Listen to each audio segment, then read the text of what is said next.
My name is Irene. I grew up in Yorkshire, and my story is about how food and eating has been important to me throughout my life. It began at the end of the war when food was still being rationed. I remember eating a lot of bread and dripping.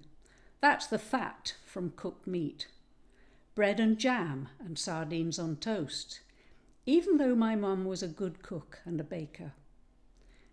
She'd had to learn how to cook because her mother died when she was 12, and she was the eldest girl in a large family. We lived with my grandparents, and we always sat at the table to eat, a custom which we continue to this day. At weekends, we ate meat because Mum's father was a butcher, and we visited the shop regularly, travelling on 2 buses to get supplies, possibly over and above the ration.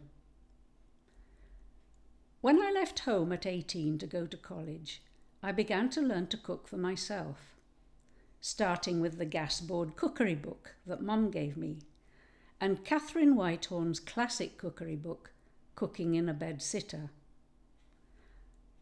I mostly lived in bedsits or nurses' homes right up to owning my own flat. I cooked all manner of casseroles in a baby-belling tiny oven, and even roasted a duck stuffed with oranges. A memorable meal. My husband Graham is also the grandson of a butcher, and a love of cooking and eating is something that we share. We're also concerned about where our food comes from and how local it is. When we eat meat, and we do so less often now, we care about the quality of life the animal has had before it's slaughtered.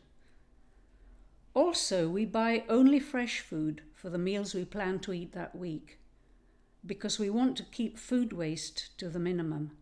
So much food is wasted in this country. A significant event for me was to visit a country house in England, where my friend was working as a housekeeper. It had the most magnificent walled kitchen garden and greenhouse, full of wonderful fruit and vegetables. That visit triggered a long-standing desire to grow our own produce. Much later, and after being on a waiting list for 8 years, we were offered a half plot on the allotments at Bridgend. It needed a lot of back-breaking work to get rid of couch grass, bricks and nails, and to create productive raised beds. But last year we ate shallots, potatoes, beetroot, lettuces, Jerusalem artichokes and fennel. It was such a joy to have achieved this.